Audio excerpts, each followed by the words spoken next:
I live in Sydney, Australia. This occurred when I was 15, and I was alone at home.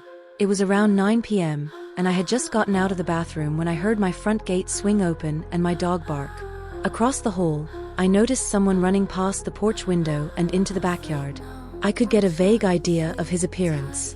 He was hunched over, had sickly pale skin, wore all black, and had long messy black hair that partially obscured his face. I went into the living room to see what was happening. My dog was still at the front door, growling.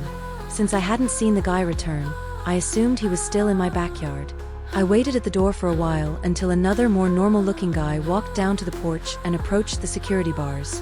I don't remember everything, but our conversation went something like this. "Hey, have you seen my friend?" I said, "Yeah, I think he's in my backyard." He responded, "Okay, because I've been following this random guy all over the place. I believe he's on drugs and could be dangerous." However, this seemed strange to me. What did he mean by this random guy, when he had previously referred to him as a friend?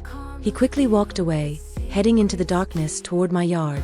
I should also mention that the back door has security bars and was locked. I waited for a few moments at the front door before returning to my seat. After about 2 minutes of waiting, the guy I spoke with returned to the porch and looked in through the security bars. He was now accompanied by a pale, possibly drugged-out man who was pacing back and forth in an agitated state. I went to the door to find out what he wanted. He said, "Hey, sorry man, I just found him. Look, he's very nervous, and he'd appreciate it if you unlocked the door and came out here to show him that you're not dangerous." A pain pierced my chest. The creepy, drugged-out man had stopped pacing and was standing unnaturally still, staring me dead in the eyes. There was an uncomfortable silence. I didn't say anything but stepped forward to close the French door, prompting the second guy to lunge at me and shove his hand through the bars. I jumped back and slammed the door with my foot, bolting it. I called my parents, and they called the cops. When the police arrived, the two men had already left. They informed me of a break-in that had occurred just down the street less than an hour prior. As far as I know, they never located the two men. Looking back, it's likely that the first guy ran into the backyard to try to find a way in, and the second guy went to assist him, which is why they remained there for so long. What bothers me is that they didn't want to just break in, and the fact that I was home didn't stop them. They were insistent that I either come outside or enter my residence. It was Thursday night. My mother was working a late shift at the hospital while my two brothers were away at college. So for the time being, I had the entire house to myself. I had a couple of friends over. We watched a baseball game, drank some beer, and then they left through the back door. I went upstairs to the kitchen to put the remaining beers in the refrigerator and prepare for bed. Soon after, I went to bed. After lying down and attempting to fall asleep for a while, I heard light footsteps coming up the stairs outside my room. My mother was home. I heard her cough as she walked past my bedroom door and into the bathroom. Then she went back downstairs to the kitchen and began making a lot of noise with the cabinets, dishes, and so on. I was too lazy to get out of bed and go down there and ask her to quiet down, so I texted her instead to stop making so much noise. I put my phone back on my desk and flopped onto my side to try to relax. Then, I heard footsteps rushing back upstairs. My bedroom door opened, and my mother entered. The hallway light outside my room was turned off, so I couldn't make eye contact with my mother. But when I looked up, I noticed my mother's figure. She stood by the doorway, slouching slightly. I told her to stop making so much noise, using an annoyed tone. When she did not respond, I sat up and asked, "Mom?" A vibration on my desk alerted me to a text, and given how late it was, I naturally checked my phone to see who it was. It was from my mother. She replied, "I'm still at work." I placed my phone on my bed and glanced up at the doorway. That person standing in my doorway was not my mother.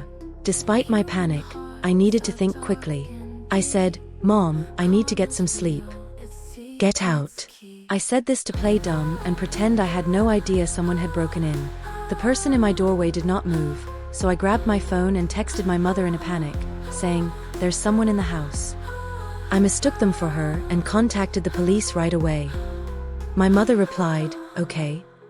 In a matter of seconds, something broke the silence in the room, a woman's crackly, rough voice. She began saying something that sounded like, "Don't know where to go," repeatedly. Her voice became louder as I realized she was approaching my bed. I screamed, "Get back," as I fumbled for the lamp switch beside my bed. As the light turned on, I was confronted with an elderly woman with white, wiry hair, her wrinkled hands reaching out at me, approaching my bed, and repeating, "I freeze. I don't know where to go." I screamed, "Get away from me," because it appeared that she was about to attack me. I jumped off the bed and dashed out of the room, clutching my door shut.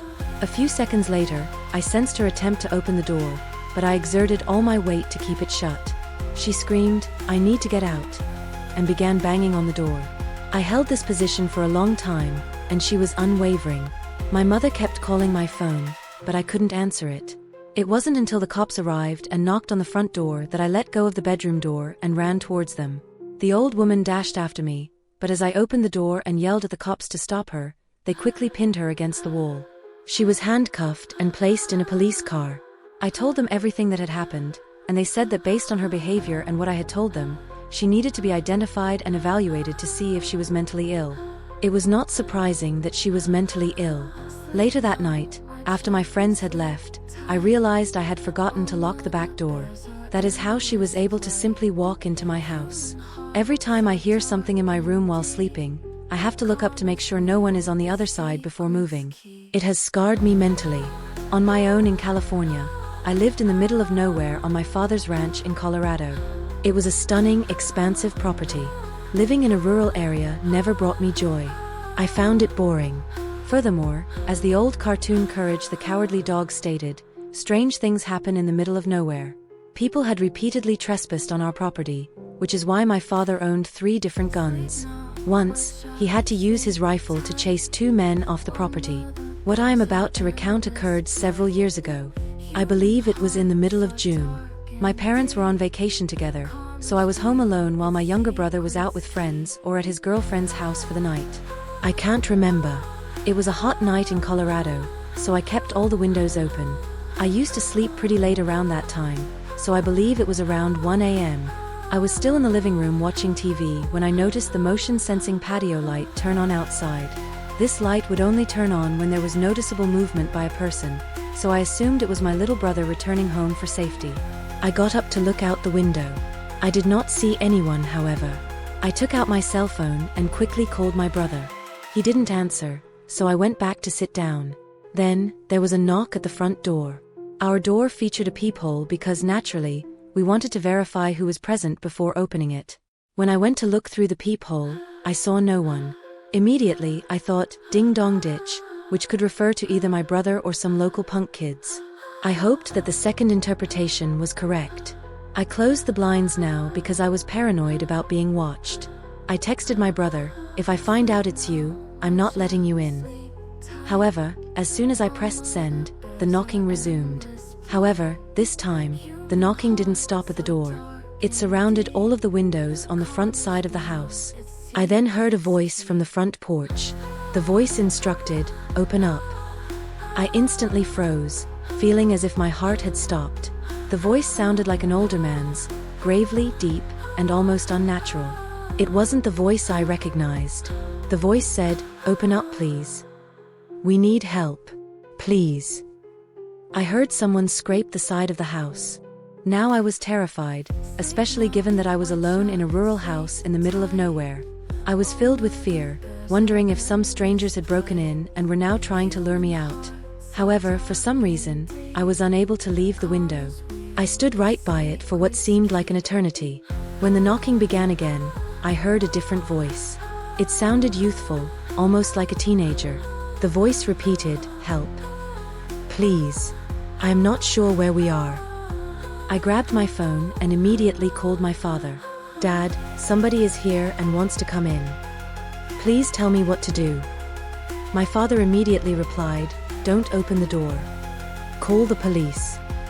As he spoke, I heard the scraping sound again outside the window. The man repeatedly pleaded, "Please. Just open up." The voice sounded more panicked and desperate now, almost as if they were in actual distress. The next few minutes felt like they went on forever. I heard more shuffling and scuffling outside, and then another voice yelled, "We need to get in." This time, the sound resembled multiple voices. I couldn't take it anymore.